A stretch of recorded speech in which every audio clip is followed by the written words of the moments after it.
In the last lecture, we talked about spending pathologies of government, and now we're going to talk about voting pathologies, problems with the decision-making process. So, pathology, remember, can be the science of disease, or it can just generally mean any deviation from a healthy, normal, or efficient condition. And that's kind of what we're focusing on here, and we'll say that government choice mechanisms, which center around voting, deviate from private or market-based choice mechanisms in unhealthy ways, and we can pinpoint various reasons for this. So that's what we're going to do today. The first has to do with what we call preference aggregation. In market choice, where you're making choices for yourself by yourself, you vote with your dollars.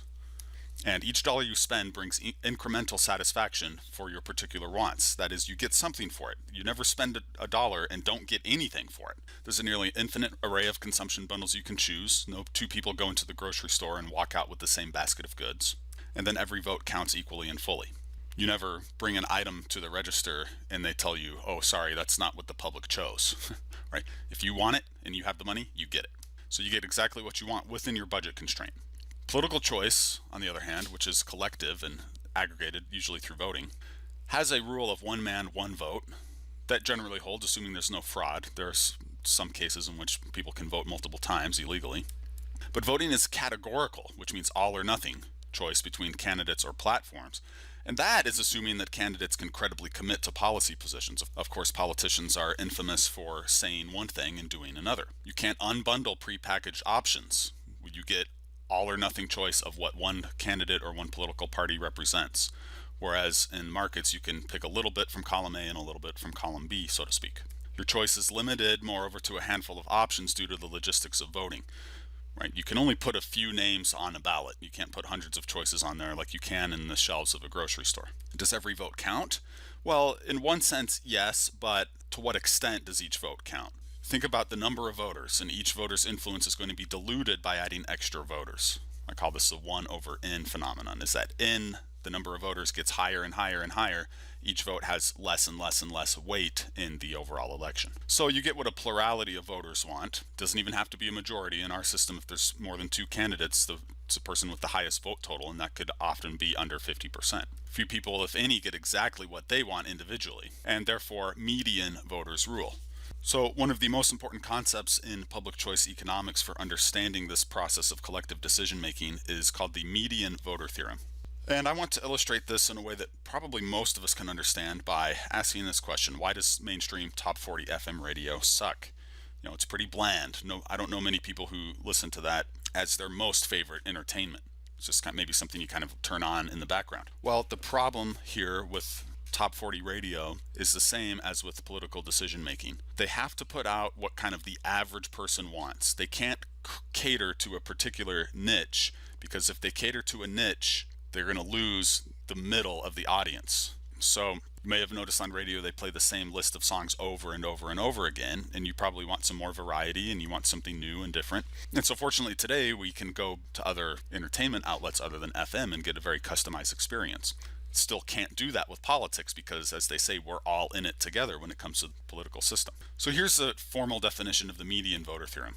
It says, assuming single-peaked voter preferences over a one-dimensional political spectrum, a majority rule voting system will select the outcome most preferred by the median voter.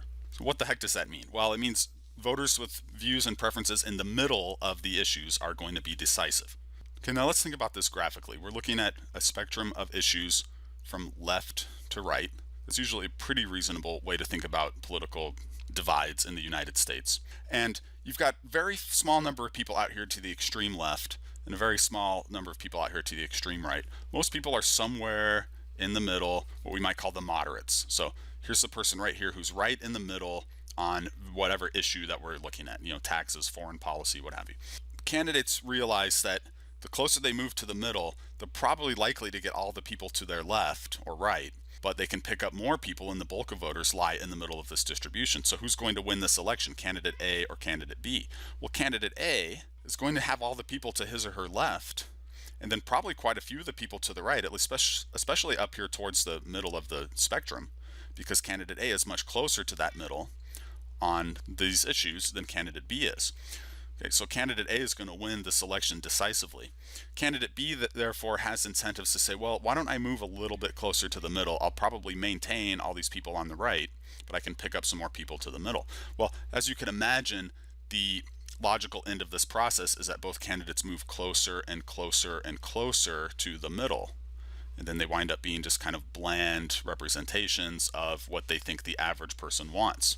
So let's summarize what we've seen so far. Markets are a good way to aggregate preferences because individuals have very nuanced and customized choice, where voting is a bad way to aggregate preferences because politicians have to deliver one complete package of positions and stances to a very large group of people, the entire country. So when should we use voting? Well, most public choice economists say you only use voting when market choice can't work. And that's definitely the case in the provision of public goods. As we've learned before, public goods are not going to be produced in sufficient numbers through market processes. Okay, now I want to move on to a few other issues regarding pathologies of voting. And for the next one, I want to just quickly quiz you, and you can play along if you're watching this, just kind of mentally see how many of these questions you can answer. First off, about the people. So see how many of these you can name. And then about the issues. And you feel free to pause this if you want and think about it for a minute. Now, if you're like most people, you might be able to name first 2 or 3 items on the list of important political figures. If you're like most of my students, you probably can name few, if any, of those items regarding the issues. And that's okay, and that's completely understandable, actually. What this gets at is the idea of what we call in economics rational voter ignorance. Those who do vote are usually pretty uninformed on the issues. Why is that? Well, simple cost-benefit analysis. What are the costs of being an informed voter? They're pretty high. You have to pay attention to the issues. You have to know some econ, in my opinion. You have to keep up with the news. You need to evaluate the veracity of endless political statements and actually of news outlets as well. So that could be a lot of work. It could take a lot of time, and for most of us, there's much more exciting things to do than weigh through all of this information. What is the benefit of voting? Well, the informed voter's vote doesn't have any greater effect than the uninformed voter. Remember, every vote is diluted by thousands, in some cases millions of other voters, so it's not like your vote counts for more if you are informed, and you ask yourself how much does your vote count for to begin with, and a lot of people say, well, maybe not much. So we get rational voter ignorance. In other words, voters decide that it's just not worth their time to be informed. And again, that makes sense. We're being value free about this. We're not saying whether that's good or bad. You might have an opinion on that, and that's fine, but we're observing as value free economists how people actually behave. So one consequence of this rational voter ignorance is that people really aren't paying deep attention to the issues and policies that candidates promote, and therefore they're swayed by just simplistic appeals. Emotion-based appeals, maybe a lot of irrelevant info, and a lot of the communication is done through advertising, so it has to be crammed into 60-second or 30-second sound bites and high production value campaign ads that kind of tug at your heartstrings. A notorious example of this kind of emotional campaign rhetoric took place in the presidential election in 1964. This was right after President Kennedy had been assassinated and the Vice President Johnson became president. He was running for re-election against a very conservative senator from Arizona, Barry Goldwater, the Republican. Okay. Johnson's campaign used a very emotional kind of scaremongering tactic in this famous ad, which is called the Daisy ad, and it only aired once because it was so shockingly below the belt, but a lot of people said this kind of got the message across, and it made a substantial impact on the election. Take a look. 1, 2, 3, 4, 5, 7, 6, 8, 9, 10, 9, 8, 7, 6, 5, 4, 3, 2, 1, 0. These are the stakes to make a world in which all of God's children can live, or to go into the dark. We must either love each other or we must die. Vote for President Johnson on November 3rd. The stakes are too high for you to stay home. Now, a corollary of voter ignorance is voter apathy. Not that many people vote. Here is a headline from 2014 lamenting the worst voter turnout in 72 years. Now, this is for a midterm election, not a presidential election year, but as you know, we have federal elections every 2 years in every state. And voter turnout rates here were 29% in New York. The overall national rate was only 36%. So barely a third of eligible people are voting in some of these off-year midterm elections. Now, 2020, we just had the 2020 election. Voter turnout rates were historically high there. I would guess that's an anomaly. There were some, shall we say, large personalities involved in the 2020 election. So I would suspect future elections will drift back down to lower voter turnout rates. So we want to ask this question now: why are voting rates so low? Well, again, it's the cost-benefit analysis. For most people, voting doesn't make sense. As we said, each vote has a pretty small chance of swaying the outcome of the election. So the benefit in terms of impact on the election is pretty small. Now, some people take the benefit of voting in terms of their civic duty and their pride and participating, and that's fine. We're not making value judgments. But if you're thinking about impact, the benefit's small. And there are some costs. You might have to wait in line.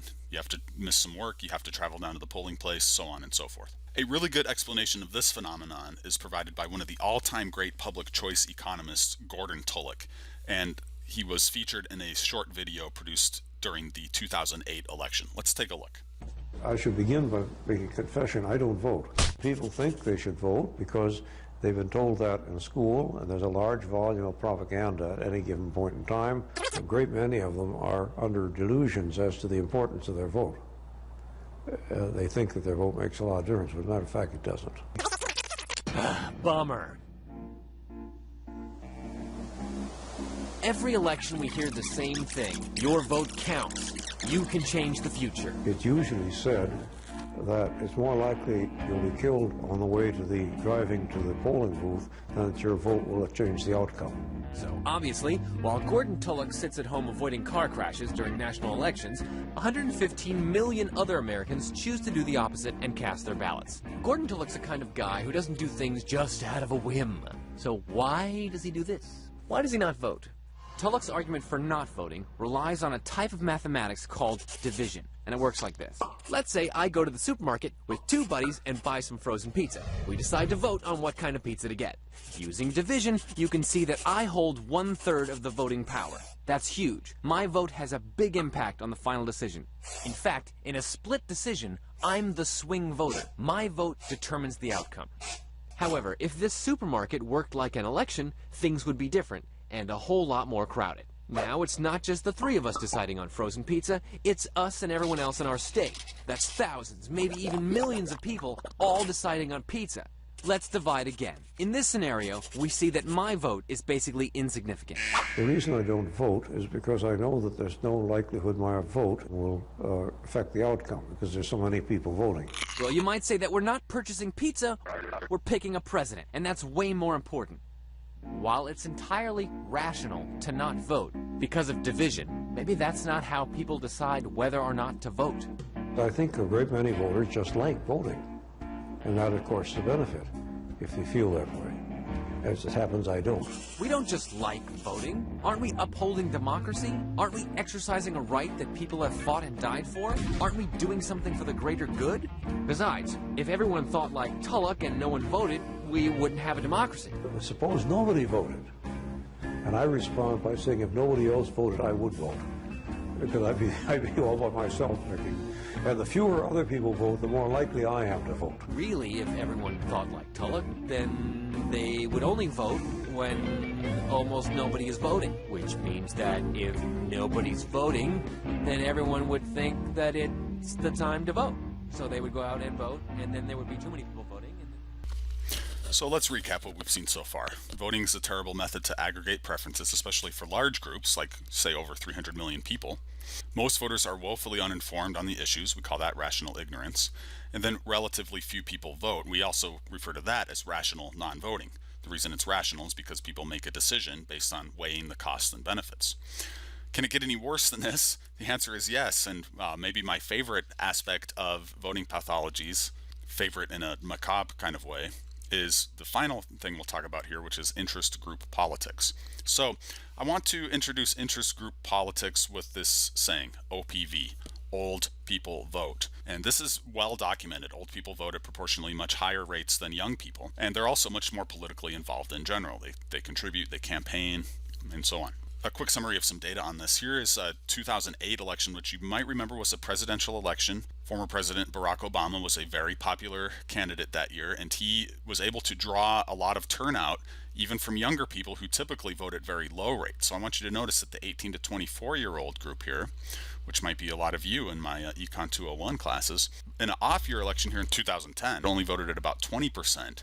And they more than doubled that to almost 50%. But note, it's still not even half of these younger segments of people voting. Now that does go up with each age cohort here. And I want you to notice where it peaks. It peaks at the kind of senior citizen level. So we have the older voters here voting at more than 70% rates.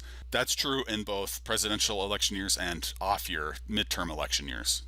Older people voting rates are near 60% in these off-year elections. Some more recent data, and you can see by age, we've got the older people up here at the top in the purple, 60 plus. We've got the younger people down here in the blue. So for every 4 years of a presidential election, that spikes, but old people are always voting at higher rates than young people. They're hovering around 60 to 70%. Okay, this is the old people voting rate up here, whereas the younger people voting rate is wavering between maybe 20 to 40 or 50%. So old people vote at larger numbers. Why do old people vote? Well, we can think about the cost-benefit analysis. In general, old people have more time. They might be retired. They have lower opportunity costs. They don't have to give up something as valuable, going to a job, taking care of young kids, and so on.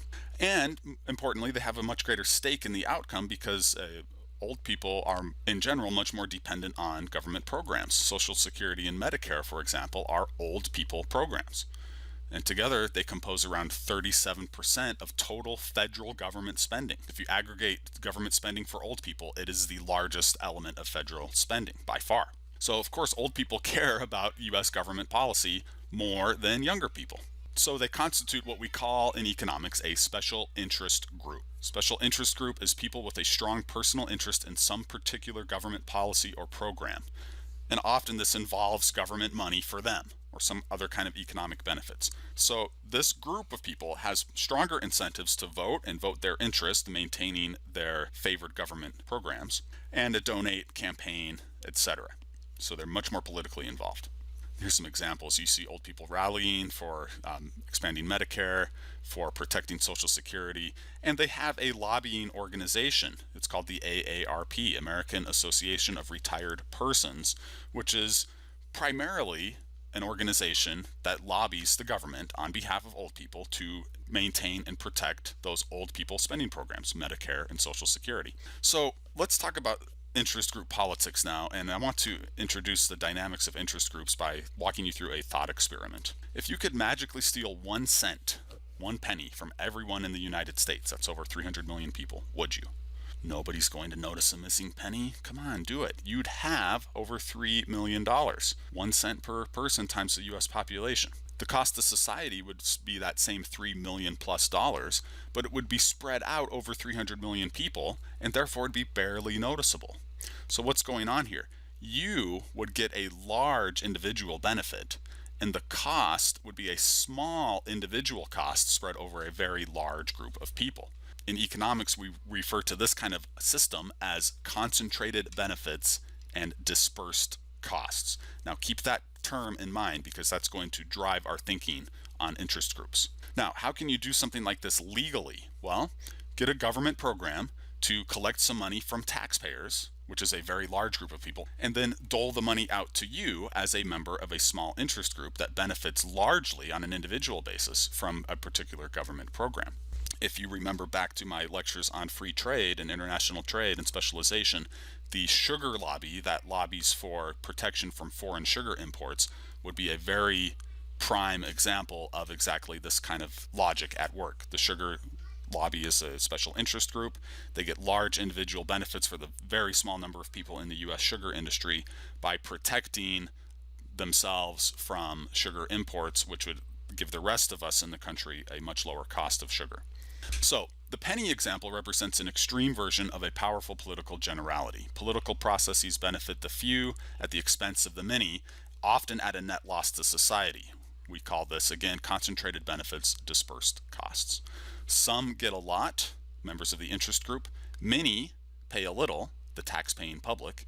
And usually, because of political dynamics, there's not a darn thing you can do about it. So we have a lot of inefficiencies built into the system in government because of this phenomenon. So let's work through the dynamics of that concentrated benefits dispersed cost formula just to make sure we understand this completely.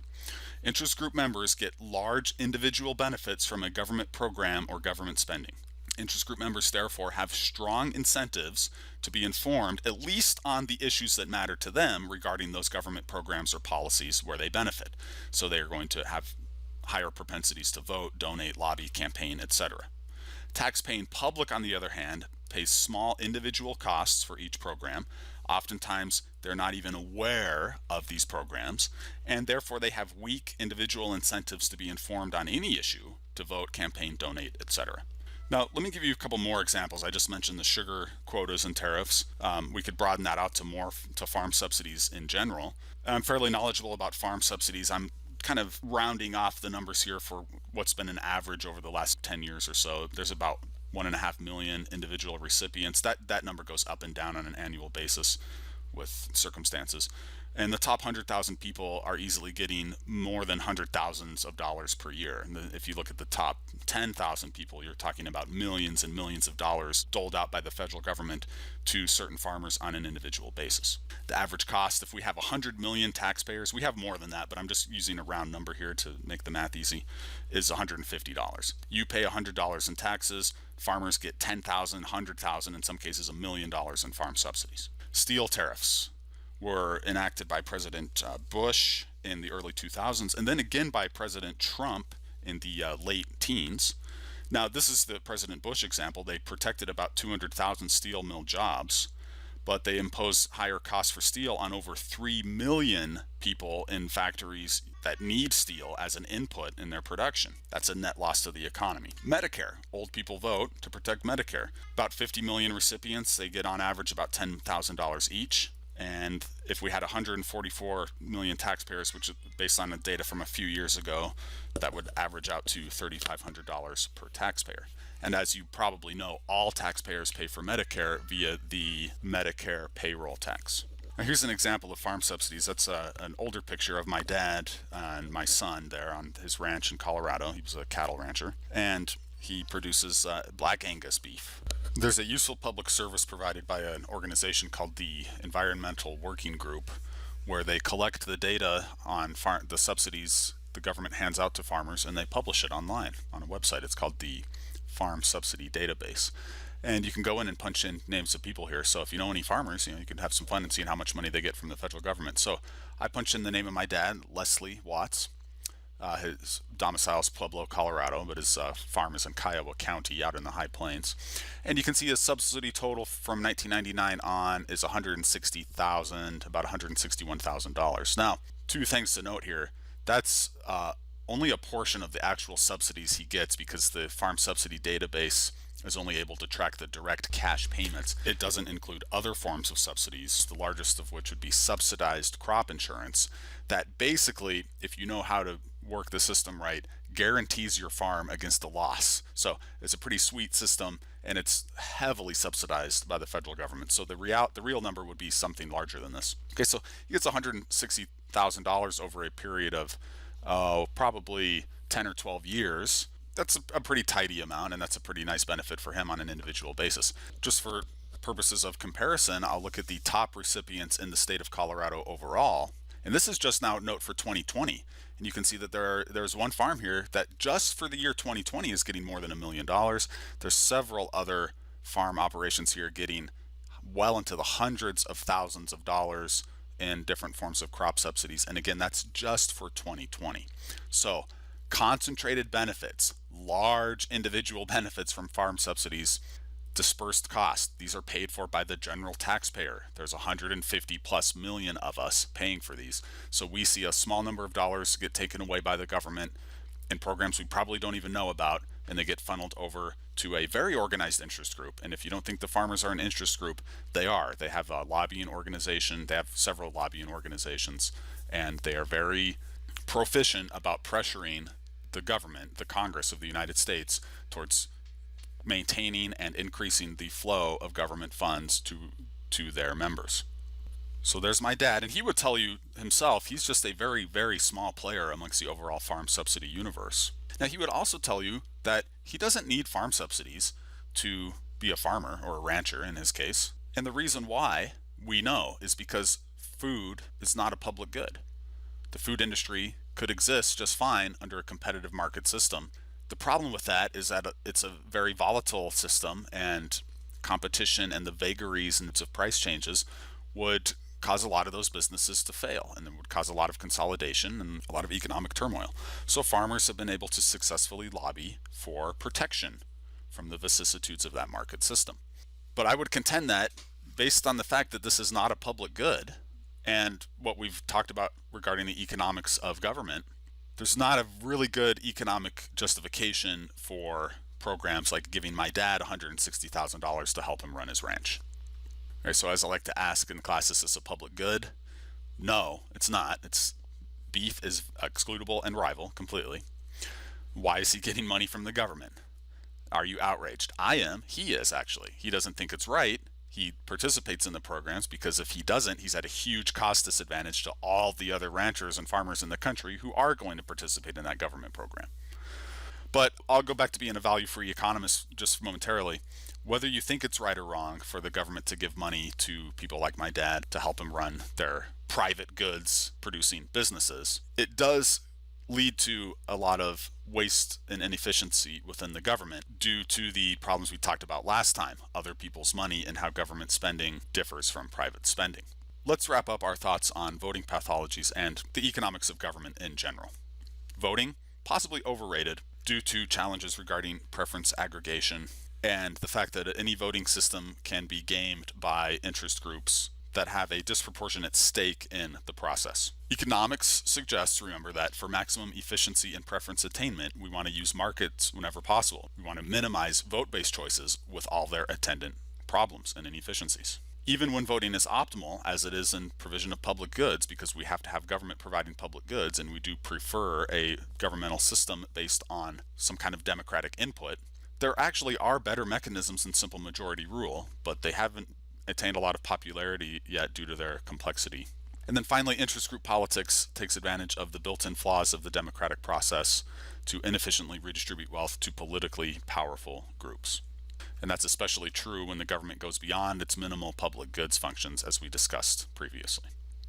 So there you have it. That's public choice economics. We've got problems regarding government spending and problems regarding voting. These problems will be unavoidable due to differences in incentive structures, but we want to think about ways we can minimize them. And as always, we need to be ever vigilant about what's going on in the halls of power. See you next time.